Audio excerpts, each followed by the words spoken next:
Hi my lovely YouTube family, నన్ను ఆదరించి ఎంతగానో నన్ను సపోర్ట్ చేస్తున్న మీ అందరికీ thank you so much. Video open చేశారు కదా, మొత్తం చూడండి.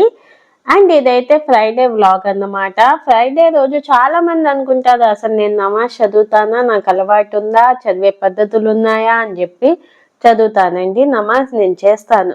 కాకపోతే చేసినంత వరకు చాలా పీస్ఫుల్గా చేస్తాను.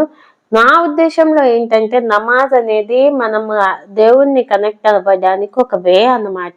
అలా అని చెప్పి నమాజ్ చదవకపోతే మనం దేవుణ్ణి కనెక్ట్ అవ్వలేమా అంటే అస్సలు కానే కాదు. మన మనసు ప్రశాంతంగా ఉంది, మన కోరిక స్వచ్ఛమైనది అవ్వాలి, కానీ మనం ఏ విధంగా అయినా దేవుణ్ణి కనెక్ట్ అవ్వచ్చు.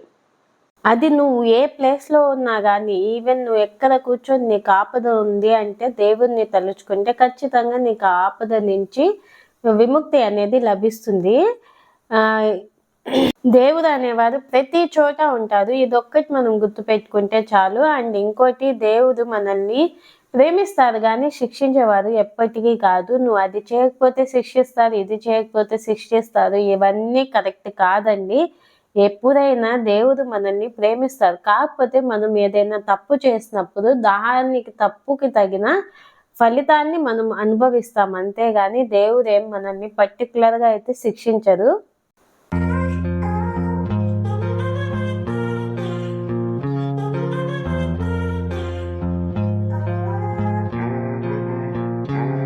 ఎవ్రీ ఫ్రైడే మా ఇంట్లో జరిగే విషయమే అది. ఇందాక చూశారు కదా మా తాహిద్ నమాజ్. నేను చదువుతుంటే వారు కూడా కంపల్సరీ నాతో నమాజ్ చేస్తారు. ఇంకా వాడిని నేనైతే మసీద్కి పంపించడం అలవాటు చేయలేదు. నాకేంటంటే పంపించినంత వరకు వారికి కొంచెం మెచ్యూరిటీ వచ్చి వాట్ ఈజ్ వాట్ అని అర్థం చేసుకున్నాక వాడిని మసీద్కి పంపించి అంతా నేర్పిద్దామని అయితే అనుకుంటున్నా. సో అప్పటి నుంచి అయితే కంపల్సరీ పంపిస్తాను. ఏంటి ఇట్లా చెప్తున్నా అనుకోవద్దు, ప్రతిదీ నేర్పించాలండి. నేర్పించి దాంట్లో ఉన్న మీనింగ్ ఎంతో తెలిసేలా చేయాలి పిల్లలకి కూడా. చాలా క్యూట్గా చదివాను నమాజ్ అయితే, నాకు మంచిగా అనిపించింది. వీడియో అయితే రికార్డ్ చేయొచ్చో చేయకూడదో తెలియదు కానీ తప్పేం లేదు, చెయ్యొచ్చు. అంటే ఇప్పుడు చాలా చోట్ల పండుగల నమాజ్ అవి ఇవి జరిగినప్పుడు వీడియో అనేది రికార్డ్ చేస్తారు కదా. నేనైతే ఆ వీడియో మీద కాన్సన్ట్రేషన్ చేయలేదు. బట్ వారైతే వీడియో రికార్డ్ చేస్తున్నా అని వారికి కూడా తెలియదు. జస్ట్ అలా పెట్టేసి ఇంకా నమాజ్ అయితే వారు ఆ విధంగా కంటిన్యూ చేశారు. ఇక్కడైతే కాకులు మీటింగ్ పెట్టుకున్నాయండి. కాకుల్ని చూసి నేర్చుకోవాలేమో. ఐక్యమత్యమే మహాబలం అని చిన్నప్పుడు మనము చదువుకున్నవైతే గుర్తొస్తాయి. ఒక్క కాకి వస్తే చాలండి, ఏదైనా కనిపించి అన్ని కాకులు కావు కావు అనగానే వచ్చేస్తాయి అన్నమాట. నాకు తెలిసి ఇలా పిలుచుకునేది కాకులేనేమో, మిగిలిన వేటిని నేను చూడలేదు. అదిగోండి అక్కడ కనిపిస్తుంది కదా మా హస్బెండ్ వాళ్ళ ఆఫీసు. ఏంటి ఆఫీస్ ఆఫీస్ అంటే ఎప్పుడు పేరు చెప్పలేదు కదా, ఏపీ జెన్కో అండి. అది చాలా బాగుంది కదా చూడడానికి అయితే. మై యూట్యూబ్ ఛానల్ వైనాటస్మా ఏం చేస్తున్నారు, బాగున్నారు కదా. ఈరోజు బ్లాగ్ స్టార్ట్ చేసేసరికి ఈవినింగ్ అయిపోయింది. ఈరోజు ఫ్రైడే అండి. ఫ్రైడే కాబట్టి పనులు ఎక్కువ ఉన్నాయి. బ్లాగ్ కూడా నేను షూట్ చేయడం మర్చిపోయాను. అండ్ కొంచెం ఏంటో ట్యాబ్లెట్స్ అవి యూజ్ చేస్తున్నా కదా, నిద్ర అనేది ఎక్కువ వస్తుంది. అందువల్ల ఎక్కువ వీడియో అయితే షూట్ చేయలేకపోయాను. వీడియోస్ అనేవి పెట్టిన రోజు కన్నా తర్వాత వ్యూస్ అనేవి మంచిగా వస్తున్నాయి అన్నమాట. ఇప్పుడు క్లైమేట్ ఎలా ఉందో చూపిస్తారండి. దాంట్లో వర్క్ చేసే వాళ్ళకే తెలుస్తుంది ఆ కష్టం ఏంటో. వాళ్ళు పగలు రాత్రి కష్టపడి శ్రమిస్తే మనం ఇంత బాగా కరెంటు యూజ్ చేసుకుంటున్నాం అన్నమాట. ఆల్రెడీ చెప్పినట్టు బ్లాగ్ స్టార్ట్ చేయడానికి ఈవినింగ్ అయిందండి. ఎందుకలా అంటే ఫ్రైడే కాబట్టి ఇంట్లో పనుల వల్ల ఈవినింగ్ అయిపోయింది. ఇంక ఈవినింగ్ కొంచెం చల్లగానే ఉంది కానీ హ్యూమిడిటీ ఎక్కువ ఉంది క్లైమేట్లో. ఉక్కబోత అనేది చాలా ఎక్కువగానే ఉందండి. సర్లే తాహిని కాసేపు బయటికి తీసుకెళ్దాం, అలాగే వాకింగ్ కూడా చేద్దామని చెప్పి అయితే స్టార్ట్ అయ్యాము. తాహిర్ ఫీలింగ్ ఎగ్జైటెడ్ అన్నమాట. ఎందుకంటారా, బయటికి తీసుకెళ్తా అన్నా కదా, సో ఎగ్జైటెడ్ గా ఫీల్ అయ్యారు అని నేను చెప్తాను. కానీ మీరు నమ్మొద్దు, చాలాసేపు వాడిని ఒరే నువ్వు కానీరా అంటే ఫస్ట్ నువ్వు కానీ నేను కానిస్తా అన్నారు. అంటే వాడికి కూడా అర్థమైపోయింది మనం రెడీ అవ్వాలంటే గంటలు తీసుకుంటామని. ఇక తాహిర్ మాటలు మంచిగా క్యూట్ గా ఉన్నాయి కానీ, కాకపోతే ఏసీ సౌండ్ వల్ల నేనైతే ఇంకా అవి రికార్డ్ ఎలా ఉంచలేకపోయాను. మీకోసమేనండి, మీకోసం ఆలోచించే, ఎందుకు మిమ్మల్ని కష్టపెట్టడం, మా సౌండ్లు విని మీకు ఎక్కడ తలనొప్పి వస్తుందో అని మొత్తం అలా ఉంచలేదన్నమాట. ఈ మధ్య సౌండ్, ఎండ ఇలాంటివి చూస్తే నాకు వివస్థమైన తలనొప్పి వస్తుంది. అంతకుముందు ఉందా అంటే ఉంది, బట్ ఇప్పుడు ఎందుకో చాలా ఎక్కువ అయిపోయింది. అసలు తట్టుకోలేకపోతున్నా. ఎక్కువ సౌండ్ వినిపించినా అండ్ ఎండ కనిపించినా తట్టుకోలేకపోతున్నాను. चलो गएंगे दिखते नहीं हम भाई बोलने तो देखेंगे ले चलो चलो हवा आती है देख स्लो जाना ताहिर ताहिर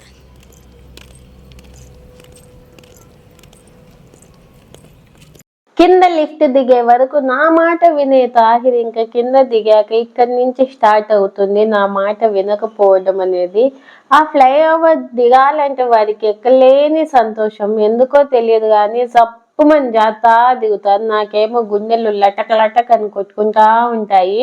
మామూలుగా 100 కొట్టుకునే గుండె 200 కొట్టుకునిద్దో 500 కొట్టుకునిద్దో, అది అలా పరిగెస్తా ఉంటే ఎక్కడ కింద పడతారు అని.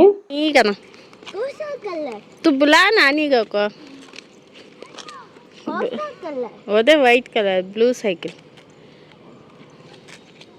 बुला नानी बुला तू बुला पहले बुला नानी की नहीं की है आता है ले नानी च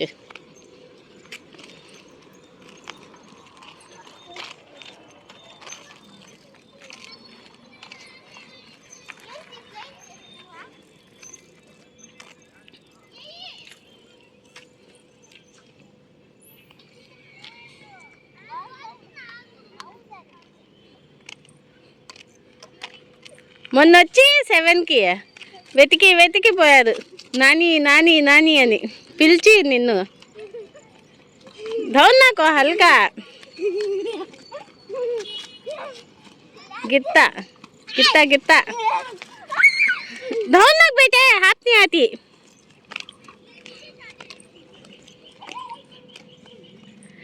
పరేస్తాను నాని నిన్ను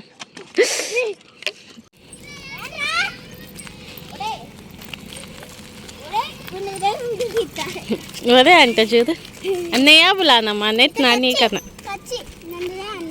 వాడికి తెలియదుగా మామూలుగా నువ్వు ఫ్రెండ్ అంట వాడికి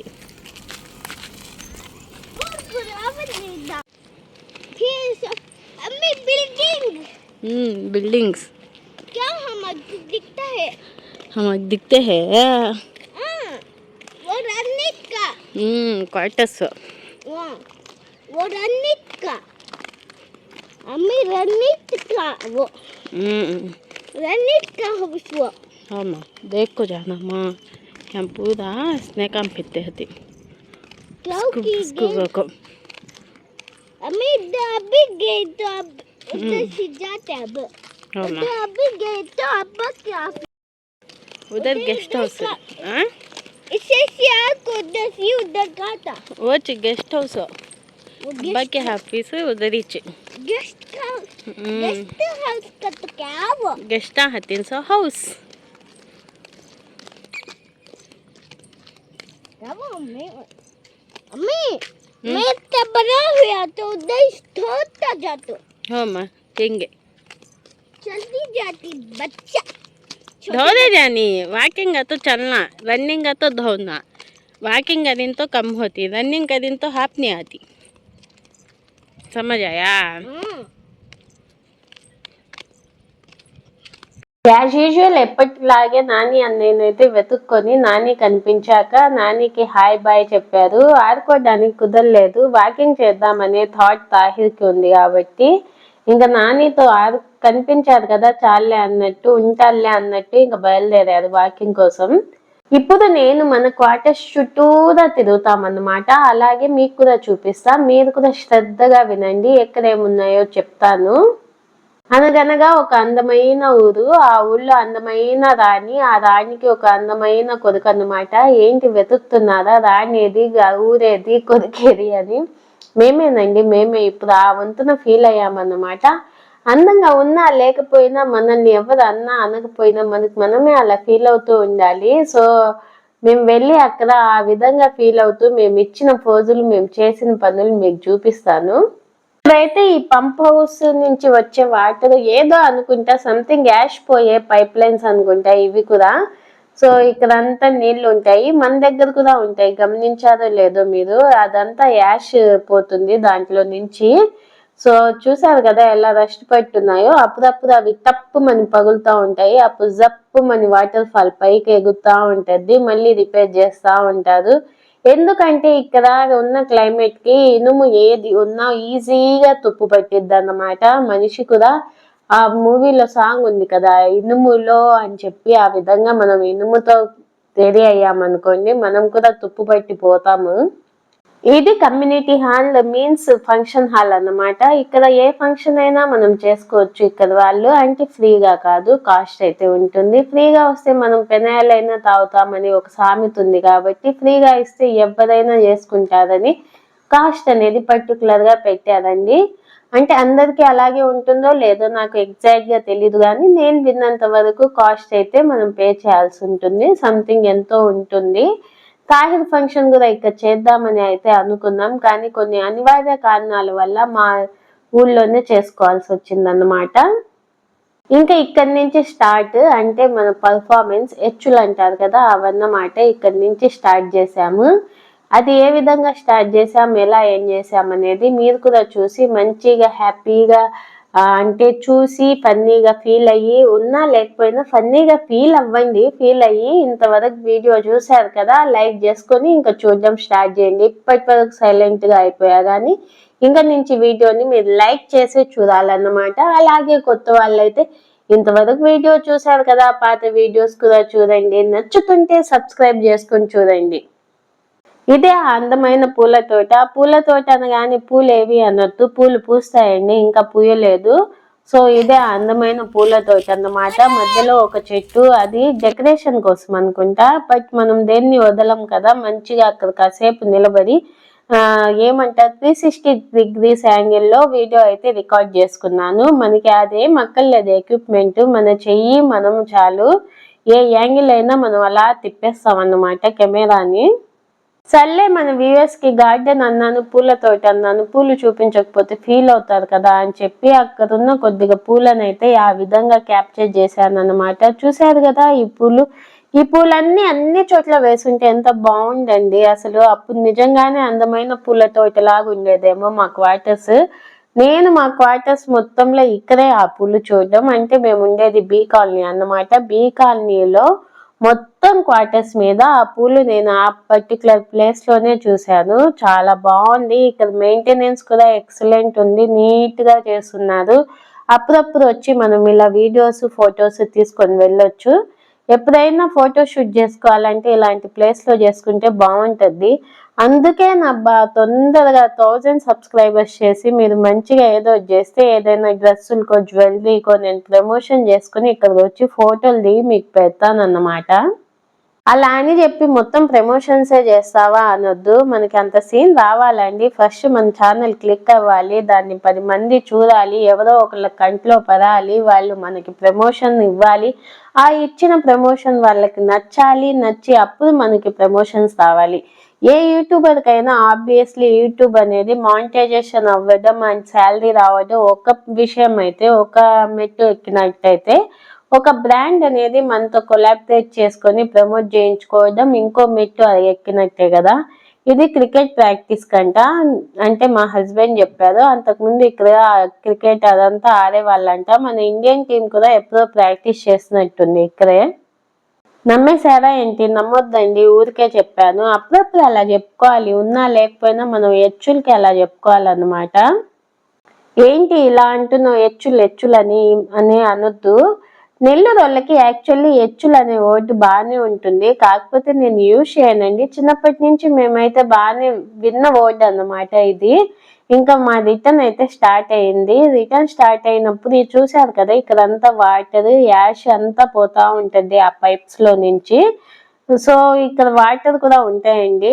ఎందుకో తెలియదు మరి, చాలా చోట్ల ఇలాగే ఉంటుంది అన్నమాట. ఈ పైప్ లైన్స్ ఉన్న చోట చూడడానికి మీకు చాలా సింపుల్ గా అనిపిస్తున్నాయి కానీ చాలా హెవీగా ఉంటాయి ఆ పైప్ లైన్స్ అనేవి.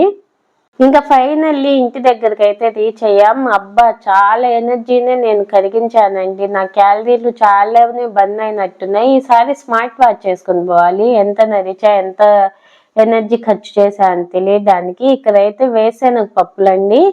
ఏం చేస్తున్నా అనుకుంటున్నారా? ఏం లేదండి, వేరుశెనగ పప్పులు వేడిగా ఉన్నప్పుడు మనం తొక్కు తీయడం కుదరదు కదా, ఈ విధంగా గ్లాస్ తీసుకొని దాన్ని అలా కొట్టామనుకోండి కొద్దిగా తొక్కులు అయితే పోతాయి. ఫస్ట్ అయితే అలా ట్రై చేసా కానీ తర్వాత నాకు అనిపించింది, తొక్కులు ఎందుకు తీయాలి, తీయకుండానే తొక్కుల్లే ఉంచుకొని అలాగే తినేద్దామని.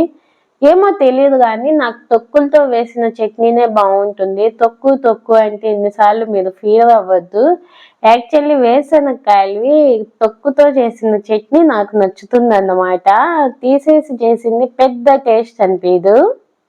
అండ్ ఇక్కడ ఏం చేస్తున్నా అనుకుంటున్నారా? మన కళాఖండాలు ఇలాగే ఉంటాయన్నమాట. అప్పుడప్పుడు ఇలాంటి కళాఖండాల్ని మనం సృష్టిస్తూ ఉంటాం, మీరు చూసి ఫాలో అయిపోవడమే. ఏం లేదండి, బెల్లం ఉంటుంది కదా, బెల్లంని తీసుకొని ఏదైనా రోకల్లో వేసి మనం కొట్టామనుకోండి మెత్తగా అయ్యిద్ది పొడిలాగా. బట్ ఇది అపార్ట్మెంట్స్ కాబట్టి మా దగ్గర రోకలి లేదు, ఒకవేళ తెచ్చి కొట్టేంత ధైర్యము లేదు. ఎందుకంటే మనం ఇక్కడ అపార్ట్మెంట్ లో రోకలి బండి తీసుకుని అలా కొడితే కింద వాళ్ళు భయపడి ఏదో పడింది ఇంటి పైన అని భయపడతారు కదా, అందుకని. సో నేను బెల్లాన్ని ఆ విధంగా తురుముకుంటాను. తురుముకోవటం వల్ల మంచిగా అసలు పొడిగా వచ్చిద్దండి. ఈ హ్యాక్ అనేది ఎప్పుడైనా యూజ్ చేయండి, మీకు చాలా బాగా వర్కౌట్ అవుతుంది. కాకపోతే ఈ హ్యాక్ యూజ్ చేసేటప్పుడు మీ ఇంట్లో కావాల్సింది తురుముకునేది అండ్ మీ ఒంట్లో కావాల్సింది ఎనర్జీ అన్నమాట. ఈ రెండు ఉన్నట్టయితే మీరు ఈ హ్యాక్ ని ఈజీగా యూజ్ చేయొచ్చు. అందుకని ఇలాంటప్పుడే మీ ఐడియాని యూజ్ చేసి ఇంట్లో ఎవరైనా పక్కన ఉంటే వాళ్ళకి ఇచ్చేసి కాస్త తురింపెట్టు అని ఇచ్చేయండి, పని అయితే కంప్లీట్ అయిపోతుంది. ఇదంతా అటుది అటుకి అయ్యిందన్నమాట. ఫస్ట్ అయితే మీకు చూపించాల్సింది వేరుశెనగ పప్పుల్ని ఏంచింది కదా, కాకపోతే మీకు బై మిస్టేక్ నేను ఫస్ట్ తొక్క తీసింది చూపించి తర్వాత ఏంచింది చూపిస్తున్నా. ఏది ఎలా చేసినా నేను చేసింది మాత్రం ఫస్ట్ ఏంచి తర్వాత తొక్కలు తీసాను అన్నమాట. ఇక్కడైతే ఒకేసారి వేయించి పెట్టుకుంటా కొన్ని వేరుశెనగ పప్పులు. ఎందుకంటారా? ఎందుకంటే మంచిగా అప్పటికప్పుడు ఎక్కువ వేయించడం టైం వేస్ట్ కాకుండా ఒకేసారి కొద్దిగా వేయించి పెట్టుకున్నాం అనుకోండి, ఎప్పుడు కావాలంటే అప్పుడు యూజ్ చేసుకోవడమే అన్నమాట. ఇక్కడైతే ఇంకా గిన్నెల్ని నేను సర్దుతున్నా. మీతో ఏం చెప్తున్నానంటే అక్కడ సర్దుతూ ఈ వండడం కడగడం ఒక ఎత్తు అయితే ఈ సర్దుకోవడం ఇంకో ఎత్తు.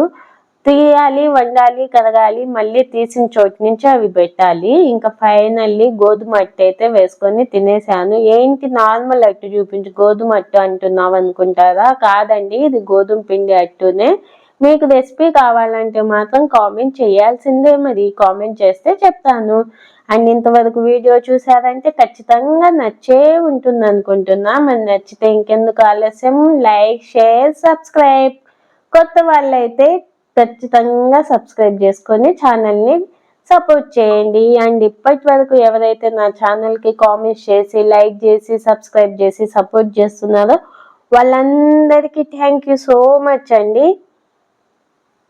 ఇంకా ఫైనల్లీ ఇంతతో ఈ వ్లాగ్ అనేది మన గోధుమ పిండి అట్టుతో కంప్లీట్ చేస్తున్నా. మళ్ళీ మంచిగా నెక్స్ట్ వ్లాగ్ లో అయితే కలుసుకుందాం. అంతవరకు బాయ్.